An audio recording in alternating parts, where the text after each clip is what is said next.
우선 인과관계를 설명하기 위해서는 엔비디아가 안 나올 수 없어요. 제가 분명히 말씀드렸던 게 나중에 돌파할 거라고 얘기했던 거 기억하시죠? 기존의 실적 발표에서 아래로 꼬꾸라졌을 때가 이렇게 꼬꾸라졌습니다. 그쵸? 그래 놓고 사람들은 말하는 게 이제부터 하락 추세라고 했잖아요. 그쵸? 하락 추세가 아니라 결국은 이렇게 개미를 털고 다시 들어 올리는 W 반등이었던 거죠. 그쵸? 근데 결국 이런 것들은 시간이 지나야지만 여러분이 알 수 있는 거예요.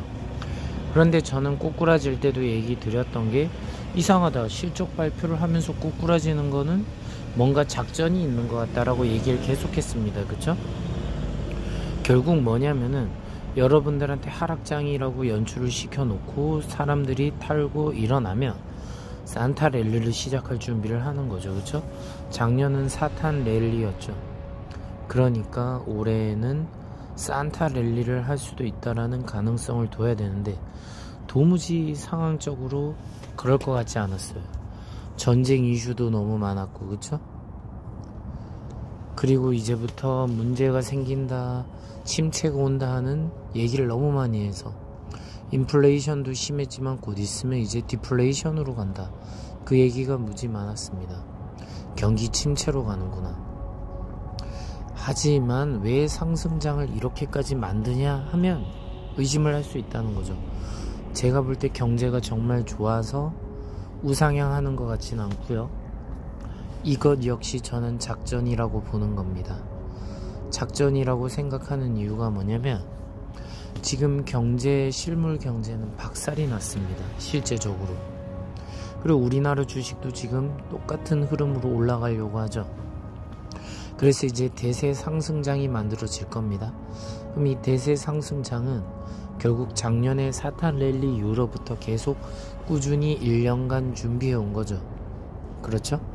막대한 자금을 빨아들여서 저점으로 떨군 다음에 그 다음에 올라갈 준비를 했던 거죠. 그러나 아무도 그 상황 속에서 무서워서 얘기를 할 수 없었던 거죠. 월봉으로 보시면 어떠냐면 올라가던 이 추세를 2달 동안 내려먹다가 다시 한 달 만에 회복했어요. 그쵸? 이것만 봐도 여러분들은 속았다고 생각해야 돼요. 분하다, 속았다. 자, 이렇게 내가 속았다는 것을 자각했을 때 비로소 우리는 여기에 탑승을 할 수 있다는 거죠. 추가로 내가 추격 매수를 한다고 하면 이 위치에 사는 법은 뚫고 더 올라갈 수 있는 가능성이 생겼구나. 차트적으로만 해석했을 때 올라갔다 아래로 빼고 다시 올려서 전고점을 탈하는 형태로 간다고 하면 얼마나 강력하게 분전을 다 주면서 간 겁니까? 그쵸? 이 강력한 매물대를 들어 올렸다는 거는 차트적으로 해석했을 때 만들어낸 불장이 됐다는 거예요. 그쵸? 자, 이런 패턴으로 간 거잖아요. 이걸 깨끗하게 인정하면 여러분은 탑승을 할 수 있고, 그게 아니면 못 살 거예요. 야, 이건 진짜 너무 비싸서 못 사지, 이러면서 못 살 겁니다. 하지만 올라가려 할 때도 이런 변동성을 부여하면서 올라갔다는 거죠. 자, 엔비디아는 이렇고, 오늘 그럼 국장도 한번 볼까요? 지수로만 봤을 때 국내장은 그냥 1% 미만으로 올랐어요. 그쵸? 코스피 0.77, 코스닥 0.48, 그리고 환율은 자 이렇게 내렸다고 돼 있죠. 하지만 여러분 이런 거에서 큰 흐름을 봐야죠. 자, 예를 들어서 원달러는 어떻게 됐느냐. 자, 이렇게 있던 위치가 이렇게 아래 꼬꾸라지고 241선 아래라는 얘기는 환율이 안정화되었다고 볼 수 있는 겁니다. 그렇죠? 환율이 안정화된 시점으로부터 해가지고 주가가 좋아지는 흐름으로 오는 거죠. 올라가는 척 하다가 개파락으로 빼고 아래로 빠졌죠. 자, 차트를 보고 코스피도 지수적으로 올 때 10월 31일이 가장 저점이었습니다. 그쵸? 그 다음에 올라가다가 241선 맞고 다시 아래로 뺐다가 다시 이렇게 갭상승으로 들어 올리고 있는 상태입니다. 그래서 수많은 사람들이 열광하고 있는 상태죠. 자, 주봉으로 보면 이런 흐름 이렇게 오르고 있습니다. 그쵸? 한 달간 들어 올린 거라는 게 보이시죠? 자, 코스닥 볼게요. 재밌는 게 자를 대고 그렸듯이 코스닥도 10월 30일이 가장 저점이었고 그 이후로 올라갔다가 다시 아래로 빠졌다가 다시 올라가는 형태입니다. 그렇죠? 이러면서 240일선을 뚫고 올라가려고 하는 형태로서 본전을 주는 그런 형태예요. 여러분이 이걸 개별 종목이라고 생각했을 때 이렇게 꼬꾸라진 이 위치에서 매수했다면 결국 이만큼에서 어디서든 수익을 내고 나올 수 있다는 얘기가 되는 거죠. 코스피도 동일하고요. 국장은 어땠나 보면 위니아이드 자 이런 식으로 들어 올렸습니다. 그쵸? 차트를 보시면은 자 차트의 움직임이 자 이런 식이에요. 물론 여러분이 이런 주가를 쫓아오는 건 어려우니까 이 종목은 빼기로 하고, 자 여러분들이 좋아하는 에코프로머티입니다. 그쵸? 에코만 들어가면 환장하시죠. 자 분명히 얘는 적자가 엄청 심하다고 그렇게 뉴스가 나왔는데 첫날에 안 좋았던 흐름이 이렇게 위로 올라가면서 상한가 치고 더 위로 가고 있는 이런 형태가 되고 있어요. 신고가를 찍었죠. 29.88. 그럼 이건 상한가 마감을 또 했어요. 투상이 된 겁니다. 그쵸? 그럼 공모주를 한 사람들 다 안 팔았다면 수익 중일 거고, 대부분이 주식으로 수익을 보는 차트가 바로 사고 났더니 그냥 오르더라, 아무것도 안 했더니. 오히려 변동성을 활용했던 사람들은 고통 속에서 이런 데서 매도 쳤을 확률이 높아요. 그쵸? 하지만 대부분은 이렇게 꼬리에 물려도 다시 본전을 주는 형태라면 얘는 상한가 몇 번을 갈지 모르겠습니다. 근데 웃긴 게 뭐냐면은 그렇게 이 주식이 올라가는데 재무 상태가 좋다 이런 식으로 나와 있는데 그런 게 아니라 광기이기 때문에 들어 올리는 거거든요. 분명히 적자고 안 좋다고 얘기가 나옴에도 불구하고 뭐 때문에 오른다, 뭐 때문에 오른다, 뭐 때문에 오른다 이런 식으로 말을 짓는다는 거죠. 그래서 주식이란 건 결국 뭐냐면은 광기를 알아야 돼요. 광기가 뭐죠? 강력한 매수세. 강력한 매수세는 뭡니까? 뭐 기관도 될 수 있고 외인도 될 수 있고 세력도 될 수 있고 우리 개미들도 될 수 있죠. 개미도 모이면 군단이 됩니다. 그죠? 군단이 이런 단결력으로도 얼마든지 주가를 들어 올릴 수 있다는 거죠. 에코에만 해당되냐? 아닙니다. 한싹도 보시면 이렇게 올랐어요. 그쵸? 이렇게 계속 아래로 뺐다가 이렇게 다시 들어 올리는 위치에 온 겁니다. 여기 보면 RSI 지표상에서 과매도로 이렇게 가다가 한순간에 과매수로 가는 형태로 가는 거죠. 그럼 얘기는 뭐죠? 막대한 거래량이 들어왔다고 볼 수 있는 겁니다. 막대한 거래량이 뭐예요? 매수세예요. 매수세가 늘어났다. 이렇게 보기 때문에 주가가 오른 겁니다. 그럼 누군가는 쫓아가겠죠? 쫓아가면 또 매도를 해서 흔들고 다시 올리고. 그런데 이번 장은 희한하게 정말 수많은 종목들이 저점을 이용해서 반등을 한다는 거죠. 10월 31일 거의 이래로 해서 거의 다 저점을 찍고 반등하는 형태를 나온다는 겁니다. 물론 뭐 종목마다 개별마다 다르겠지만 이런 식으로 들어 올리는 형태로 간다는 거죠. 이렇게 들어 올리고 뺐다가 이렇게 들어 올리는 형태로 갈 수 있다. 소카도. 그렇죠? 소카뿐만 아니라 거의 수많은 종목들이 들어 올려진다면 이건 무슨 얘기가 될까요? 결국 대세 상승장으로 갈 것이다 라고 저는 생각을 하는 겁니다. 저는 이걸 언제부터 얘기했죠? 계속 우크라이나 러시아 사태 전쟁이 있었을 때부터 얘기했어요.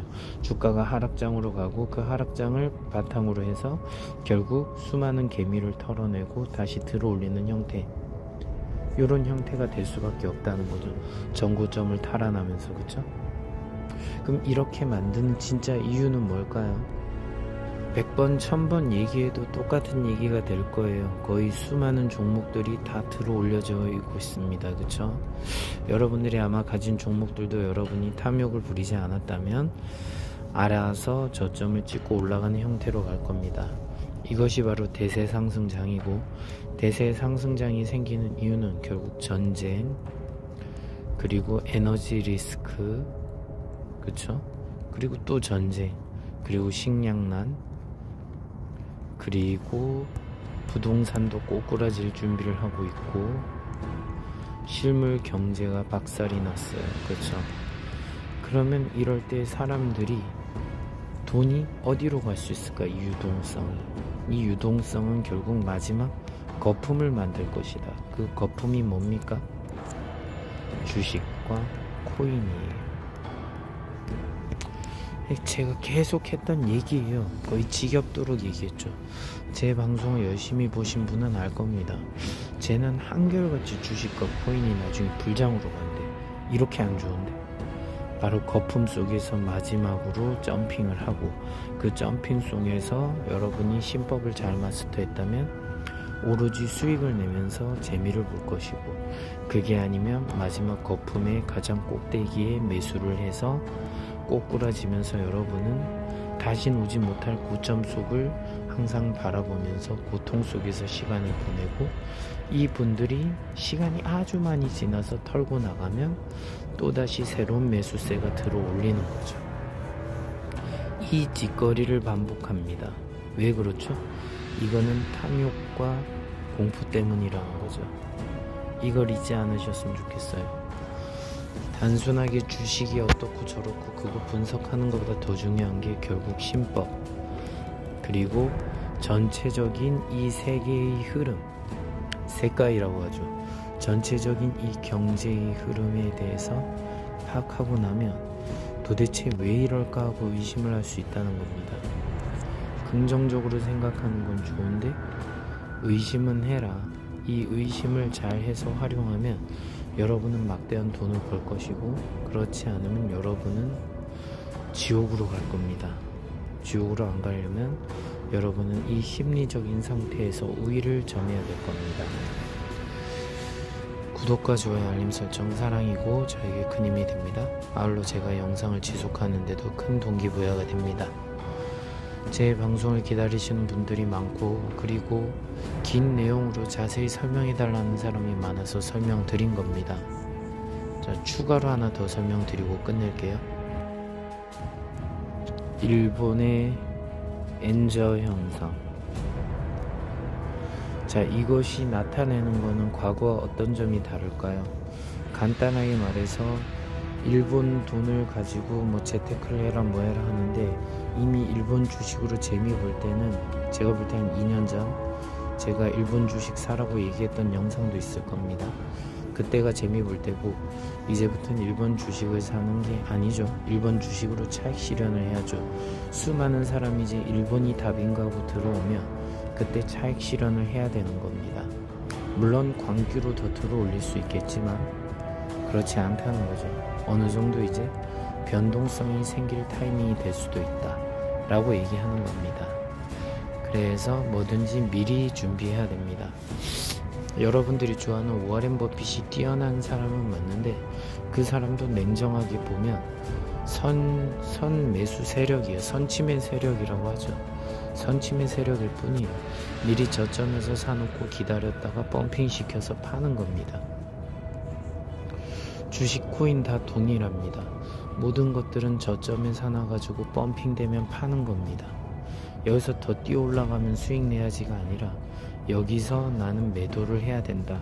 4분의 1을 하든 반을 하든 4분의 3을 하든 뭐 5분의 2를 하든 그건 본인 마음입니다.